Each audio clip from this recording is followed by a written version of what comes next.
Menteri Perencanaan Pembangunan Nasional Kepala Bappenas, Suharso Monoarfa mengaku, program makan siang gratis Capres Prabowo dan Cawapres Gibran, dibahas dalam sidang Kabinet Paripurna, di Istana Negara Jakarta, Senin tanggal 26 Februari tahun 2024.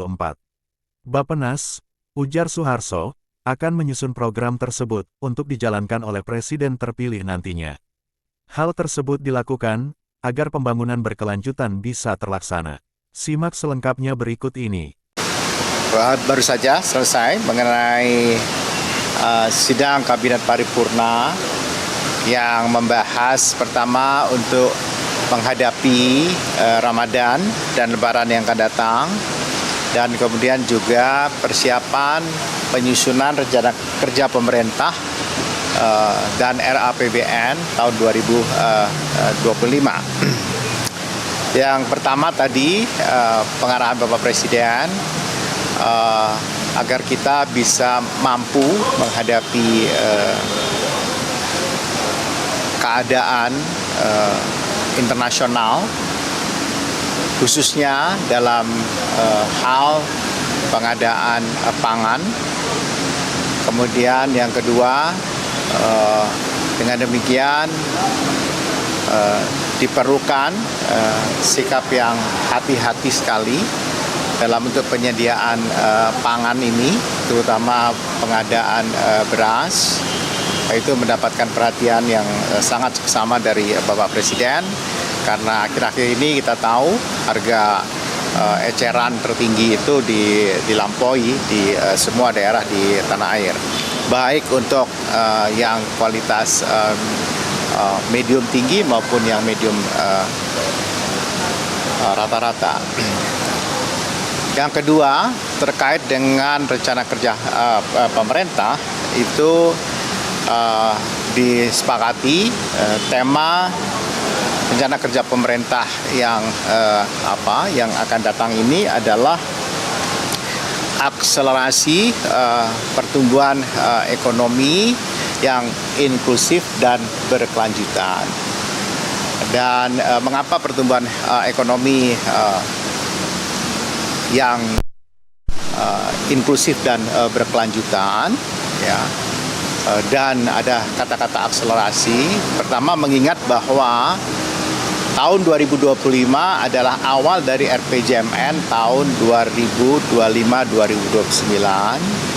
Dan RPJMN 2025-2029 adalah sangat strategis untuk menjadi bagian dari awal rencana pembangunan jangka panjang nasional 2025-2045 Indonesia Emas.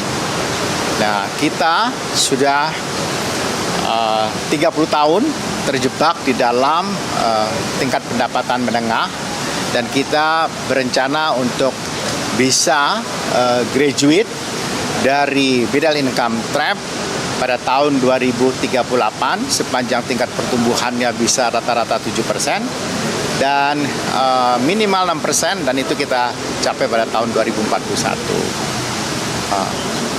Dan sasaran pertumbuhan ekonomi pada tahun 2025 adalah antara sekitar 5,3 hingga 5,6%, dan kemudian tingkat kemiskinan itu antara 6 sampai 7%.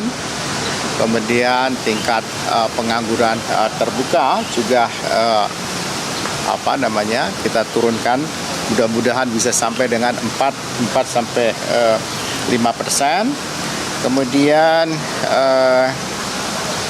rasio Gini itu di sekitar 0,37. Kemudian indeks modal manusia, kita sekarang tidak menggunakan lagi Human Development Index, indeks pembangunan manusia, tetapi adalah Human Capital Index, dan angkanya mudah-mudahan kita bisa capai di angka 0,56.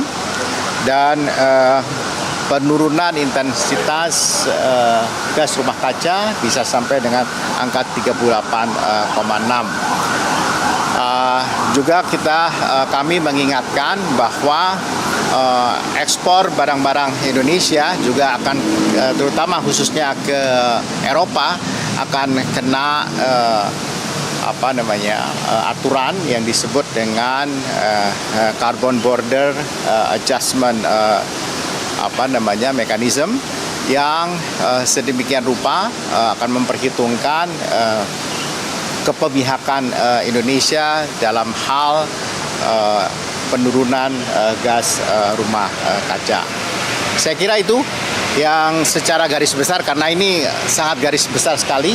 Kita belum menyampaikan angka-angka nominalnya, tetapi tadi Bapak Presiden menyampaikan kalau bisa defisit itu jangan terlalu loncat sekali, tetapi kira-kira tadi antara ancer-ancernya angka 2,48 sampai 2,8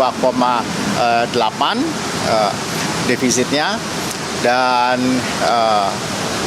ada peningkatan dari belanja investasi yang below the line antara 0,5 sampai 1% terhadap GDP.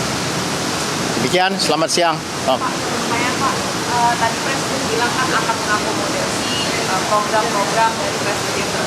Apakah ada pembahasan terkait dengan program-program ini? Ya, memang harus memasukkan program-program ikonik dari Presiden terpilih. Tentu saja itu diperhitungkan dan Bappenas sedang menyusun itu. Karenanya RKP yang sesungguhnya mungkin akan muncul setelah pengumuman secara resmi dari KPU tentang Presiden terpilih. Tetapi ancer-ancernya sudah dilakukan. Mengapa? Agar benar-benar keberlanjutan pembangunan setelah pelantikan Presiden itu bisa menggunakan RAPBN yang telah mengakomodasi program-program ikonik dari Presiden terpilih. Demikian. Program ikonik itu apa aja Pak? Berarti makan siang gratis itu Pak? Ya, kan tahu itu. Itu dulu ya. Kami sebutkan secara khusus. Semuanya kami sebut. Siapa anggarannya seperti apa kan? Baik ya, terima kasih. Pendapatan negara kan